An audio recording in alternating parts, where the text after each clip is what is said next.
Thank you, Craig, for the very kind introduction, and to Cabe for the invitation to me to speak here today. C'est un grand plaisir pour moi d'être ici avec vous aujourd'hui. Now, every August since 1961, when John Diefenbaker was Prime Minister, and you could buy a house for $15,000, business and government economists have gathered here in Kingston to discuss the economic issues of the day. Cabe has carried on this tradition of convincing economists to attend a conference while everyone else is on vacation. The promise of a good chart is probably all the convincing most of us need, and I've got plenty of those for you today. So let's turn to an outline. So my topic today is the evolution of house prices and the underlying determinants of their long-term movements. As you know, the developments in the housing sector and the related mortgage market are important for both the Canadian economy and its financial system. My presentation then is part of our ongoing effort at the bank to promote an informed discussion of housing and house prices. In our monetary policy reports and financial system reviews, we usually take a here and now perspective. And what I want to do this afternoon is to provide more context for this discussion by stepping back and looking at house prices in two dimensions. One across time, looking at the period over the last 40 years, and also across a group of small, open, and advanced economies that have similar policy frameworks and have had similar experience to those of Canada. And so I think that provides a good comparison for Canada's experience. And I'll begin with some stylized facts about the evolution of house prices, and then I'll look at long-term determinants from both a demand and supply-side perspective. Finally, I'll comment on the implications of house prices for financial stability and the recent experience with macroprudential housing-related policies, including the complementary interaction that I'll speak about with monetary policy. So let's look at some stylized facts. And so what I've plotted here are two charts. One group of countries, which I'll call the comparable group of small open economies, who did not experience a sizable housing price correction after the great financial crisis, and another group that did have a sizable or significant and persistent decline. In the first group, I would include Canada, Australia, New Zealand, Norway, and Sweden. And in the second group is the US, UK, Spain, and Ireland, and Italy. And I think from these two graphs, we can draw three observations. First, there are notable variations across these countries, and so that local circumstances clearly matter. Second, broadly speaking, real house prices across both sets of countries experienced no material upward trend over the first half of the sample from 1975 to 1995. Third, a generalized upward movement in real house prices began in the second half of the 1990s and is continuing today even after the post-crisis corrections. Real house prices remain above 1995 levels for almost all countries. So let's just talk briefly about some conceptual issues to set the stage for the presentations this afternoon. So housing, as you know, is both a consumption good. There are houses provide housing services, and an asset. It's a store of wealth. Now, what's important about it being an asset is that the expected path of future prices is going to influence the price today, and that's an important point we'll come back to later. And in terms of the data that's available for housing, there's a number of ways you can slice the data. One is owner-occupied versus renting. Another is single-family versus multiple unit. And as we know that housing is a composite good. It consists of a structure, the building, and the land. And there's also the division between existing houses and new houses. And what I'm going to focus on this afternoon is owner-occupied, existing singles and multiples, and the composite price of both. So let's start with some demand factors influencing house prices. And what I've done is really put them into four broad categories: macroeconomic, demographic, credit conditions, and other possible factors. So let's turn to the first analysis, the impact of income. And here I'm just focusing on our comparable group of countries. Each one has a sort of designated color that's consistent across the graph. And what you see on the left-hand side chart is that I plotted the ratio of house prices relative to income. And you can see that nominal house prices have experienced a general upward trend in all 5 countries in our comparable sample. There was a correction during the great financial crisis, but after that, for the most part, they continued growing. Now, the interesting thing is that on the right-hand chart, we've got increasing income. I've plotted income, and you can see that the increases in income have been fairly substantial. So house prices have increased faster than income over the last 20 years in this group of countries. And so the interesting question we want to try to address this afternoon is, why has that happened? Why have house prices risen faster than income over this 20-year period in these countries? So let's first turn to another possible explanation for this observation. So here I've plotted population growth in these countries over 2 sample periods. The solid line is for the period 1975 to 1994, and the shaded line is 1995 to 2014. And you can see that for each of the countries in our sample, except Canada, population growth has increased in the second part of the sample. And so that may have contributed to the rising house prices relative to income. The other factor is, well, what is the source of this population growth? And on the right-hand side, I've plotted net migration as a percentage of total population. And you can see that for every country in the sample, net migration has increased in the second half of the sample period. And so what's interesting is that, as we know, Australia and Canada have always had relatively high rates of net migration, but other countries in this group have started catching up to Canada and Australia in the second part of the sample. Now, the next interesting question is, well, we've seen population growth, but where is this increased population actually living? And what I've plotted here is urbanization ratios, the change in the urbanization ratio across these 5 countries. And you can, and so this is the percentage of the population actually living in urban areas. And you can see that for every jurisdiction except New Zealand, that urbanization ratio has increased significantly over the second part of the sample period. And so I'll come back to this point in a minute. Now, with respect to New Zealand, it declined because New Zealand was a relatively highly urbanized country from the outset in 1975, and so its urbanization rate was above 80%. So that's a slight decline relative to that. Now the question is, well, why has the urbanization ratio increased? Well, as economists, we know there are agglomeration economies of scale in urban areas that tend to create more efficient production and create jobs. And so the employment is being created is attracting residents, but also it's the fact that there may be preference shifts towards living in urban areas, whether it's younger or older cohorts of the population or recent migrants to the countries may prefer to live in urban areas. So that may be driving the increase in urbanization as well. So now let's turn to credit conditions. Now, over this period, credit conditions for housing finance have eased for 2 main reasons. One is in terms of interest rates.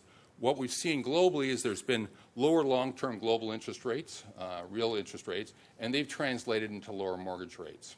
And this has affected affordability. The second set of explanations are what's happened to mortgage finance, the nature of mortgage, the structure of mortgage finance. We've had financial liberalization that's allowed more borrowers and lenders to enter this space. And we've also had financial innovation in terms of different instruments and markets that have come into being. And so what this has done is created broader and more efficient access to housing finance. And again, that's had an impact on affordability of housing. So let's turn to the first point. This is with respect to interest rates. And you can see that for the most, I've plotted long-term real interest rates, government bond yields at 10-year duration. Those have generally declined on a trend basis since the early 2000s, or 1995. And so that's also been passed through into mortgage rates. And so over time, the cost of servicing a mortgage has gone down in a real sense. And now, what are the possible explanations for that decline? Well, before the crisis, you recall, we were talking about the increase in global savings, the global savings glut, as part of the explanation for the lower long-term interest rates. The other explanation at that time was the great moderation, the fact that we saw an increase in macro stability over that period of time before the crisis, and that was contributing to lower rates as well. Now, since the crisis, the story has changed somewhat.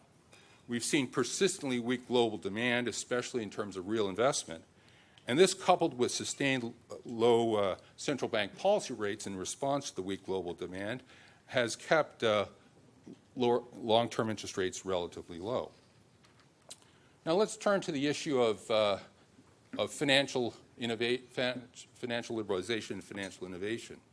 And what I've plotted on the left-hand side is an index constructed by the IMF on the vertical axis of the left-hand side chart that tries to capture, it's an index of the mortgage market, which captures both financial liberalization and financial innovation. And so countries with more liberalized or more innovative mortgage markets would tend to be closer to 1. At the same time, it's on the horizontal axis, it's plotted the depth of the mortgage market, the size of the mortgage market relative to GDP.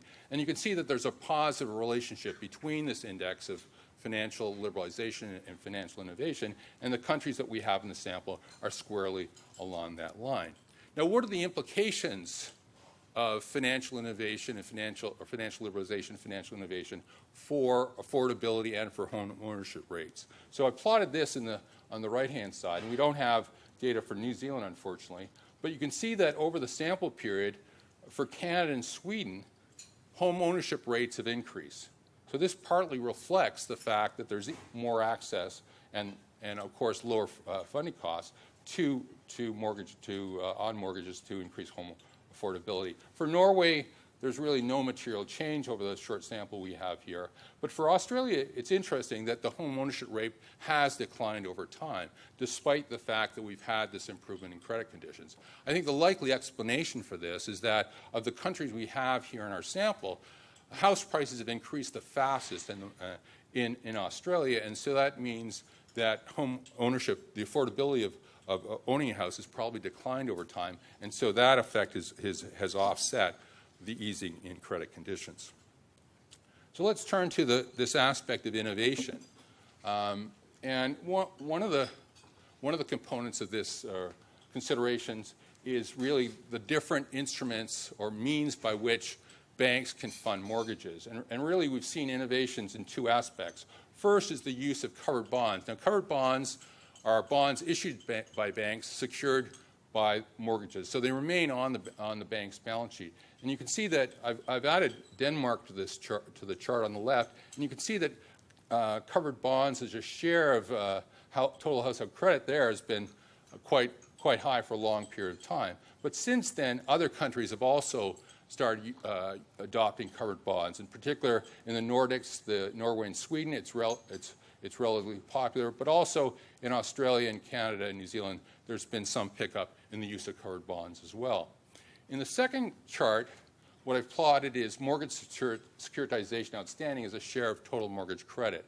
And so these are two types of, I plotted for, I have data for the United States, Canada, and Australia.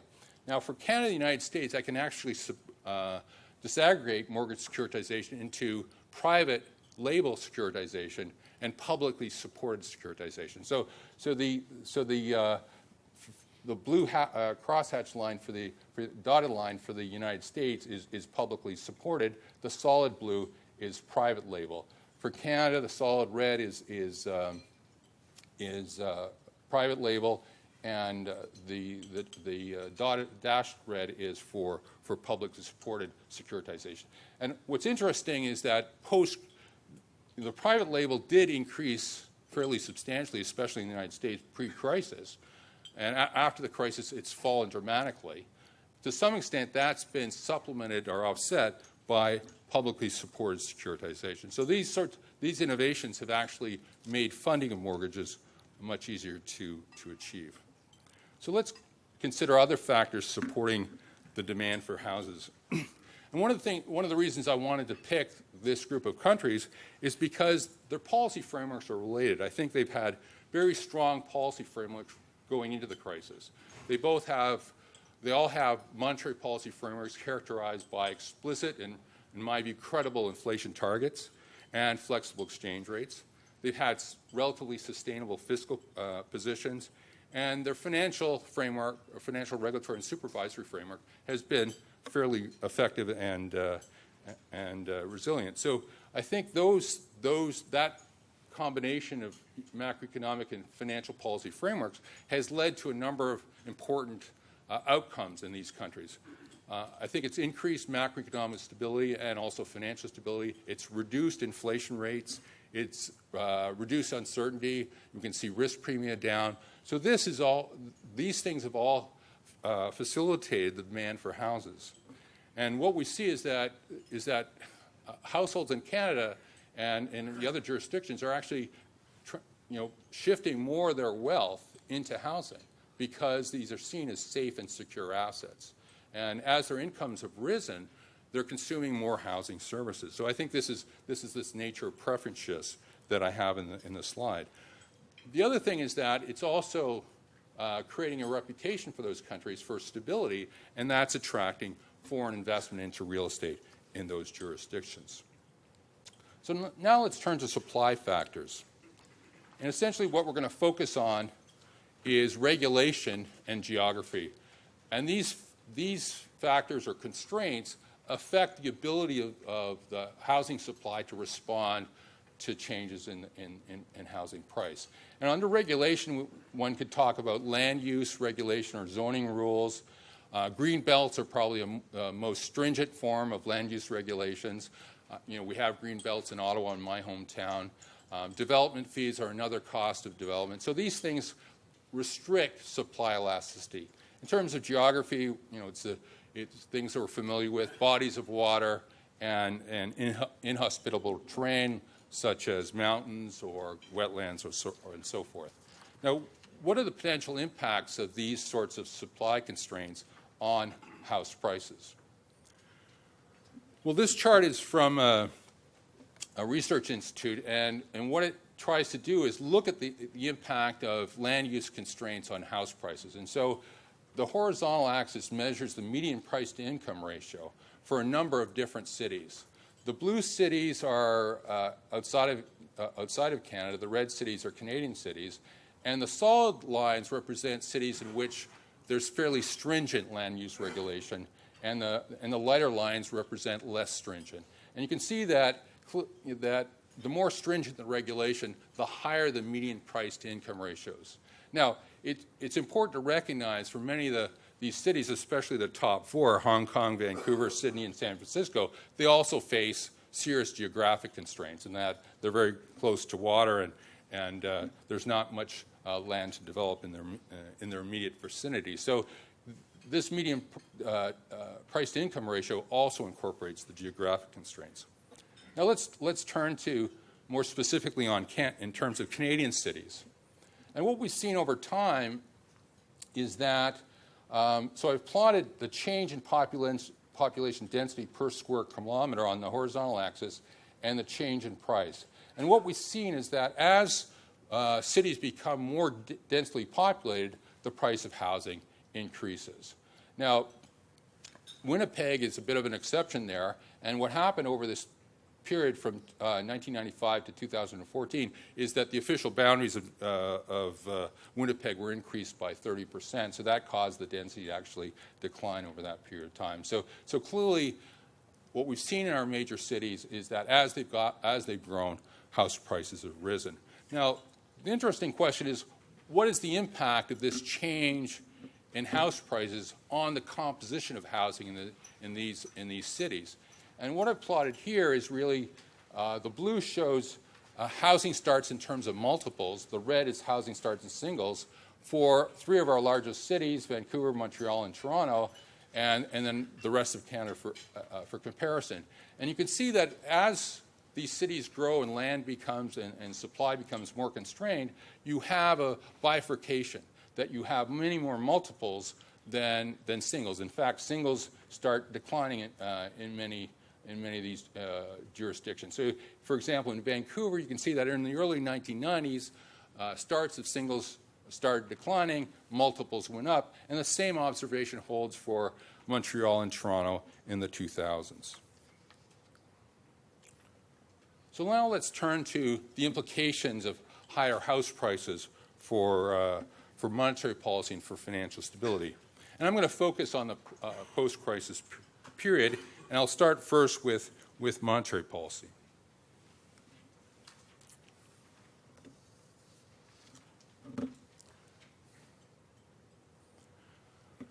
So the advanced countries in our comparison group were not at the epicenters of the crisis, but they did suffer substantially from the fact that their exports declined to their major trading partners that were at the centers of the crisis. And so they had a very sizable decline in aggregate demand. And so how did they respond? Well, they adopted countercyclical measures, countercyclical fiscal and monetary measures to offset the decline in aggregate demand as a result of the fall in exports.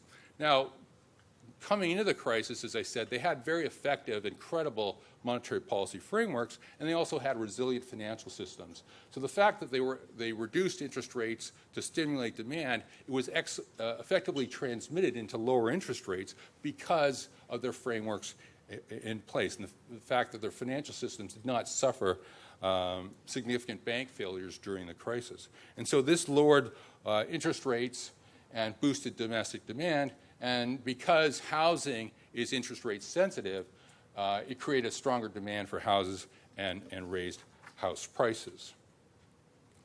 Now, what are the implications of higher house prices for financial stability? Now, in our financial system review, we've identified 2 related vulnerabilities associated with higher house prices. First is that what we've seen is that associated with higher house prices are higher household indebtedness and leverage as one vulnerability. And the second vulnerability is that higher house prices are a potential source of price misalignment, asset price misalignment. And this can occur if prices today are influenced by by expectations in the future that are not consistent with the evolution of fundamentals. And so if you have a misalignment like that, there could be a sudden correction, and such a correction could create financial stress. Now, as we've done in our financial system review, we've created risk in which those vulnerabilities are triggered, and the most likely trigger is a situation in which there's a large global shock that creates a significant increase in unemployment and also possibly higher interest rates. So what has happened in terms of household leverage in these countries? And so as a measure of household leverage, I've plotted the ratio of household debt to GDP in each of these countries. And you can see that 3 things. One is that over time, household leverage has trended up in these countries. In particular, it really started picking up over the 2000s before the crisis. Since the crisis, however, household leverage has declined. The rate of growth of household leverage has declined. In New Zealand, it's actually declined in a level sense, in the sense that there's been deleveraging in New Zealand. Now, the question is, well, why has the rate of growth of household leverage declined post-crisis? One explanation is, well, potentially households are hitting their budget constraints. The other possible explanation is the impact of macroprudential policy. So let's turn to this point. And I think what I'm going to argue here is that what we've seen over the post-crisis period is macroprudential policy and monetary policy playing a complementary role. As I talked about before, we had countercyclical monetary policy to boost domestic demand in response to the weak global recovery, and this has increased the demand for houses. At the same time, in Canada in particular, we've had macro policy restrictions that have limited credit access to those households that are qualified to service their debt. And what has that combination resulted in? Increased borrowing by the most financially capable households. And I think that's the sense that I want to stress in terms of how the two policies have worked together in the post-crisis period. Now, research by the IMF and other researchers has found that they've looked at a number of different macroprudential policies, and the ones they've found that have been most effective, especially the housing-related ones, are maximum loan-to-value or debt-to-income ratios. And they've been tightened across a range of countries over the last 10 years. And what they found is that these measures have helped to reduce the procyclicality of household credit and bank leverage, moderated credit growth, improved the creditworthiness of borrowers, and lowered the rate of house price growth. And if we turn to Canada, since 2008, there's been 4 rounds of tightening of mortgage insurance rules and with respect to insured mortgages. And you can see the key elements of that tightening that's taken place over the past, over that period. I mean, the maximum amortization on insured mortgages has been reduced from 40 years to 25. The loan-to-value limit for new mortgages has gone from 100 to 95. The limits for mortgage refinancing and also for investment properties have gone from 95 to 80. The debt service criteria requirements have been tightened. And there's been other requirements that have become more stringent as well. For example, CMHC no longer provides insurance for mortgages on houses above $1 million. And OSFI has tightened mortgage and mortgage insurance underwriting standards consistent with global guidelines with its B20 and B21 guidelines. So we've had a number of reforms that have tried to address financial stability concerns. Now, what are the impacts of these reforms? So on the left-hand slide, I've plotted the share of mortgages going to households with various credit scores. And you can see that over this period in time in which we've tightened macroprudential rules with respect to housing, the share of mortgages going to those households with credit scores of 700 or higher has increased, whereas the mortgages going to less qualified or households with lower credit standards has declined. So on average, as a result of these tightening of macroprudential standards, we've seen an increase in the overall quality of the borrowers over this period. Now, in terms of mortgage credit growth, I've plotted the 4 vertical lines where these policies came into being, and you can see that mortgage credit growth declined from roughly 15% per annum in 2007-2008 to roughly 5% that we see now.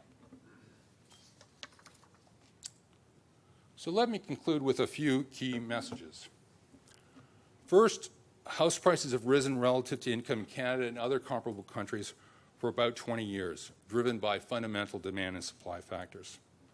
Second, demographic forces, notably population growth, net migration, and urbanization have played a role in the evolution of house prices, as have improving credit conditions through lower real mortgage rates and broader access to mortgage finance. Third, in terms of supply, geographic and regulatory constraints have decreased housing supply elasticity, especially in urban areas. This has interacted with demand shifts towards urbanization to push up housing prices in major cities. Fourth, effective macro and financial policy frameworks in place in Canada and the other countries considered here enhance their countercyclical policies and help to support domestic demand in the post-crisis period. The resulting strength in the housing market has increased household imbalances, but the risks stemming from these vulnerabilities have been well managed by complementary macroprudential policies. The experience in these countries, therefore, suggests that macroprudential policies that address structural weaknesses in the regulatory framework are best suited to mitigating such financial vulnerabilities. They reduce tail risks to financial stability, enhance the overall resilience of the financial system. Thank you very much for your attention. Please enjoy the last few days of your summer.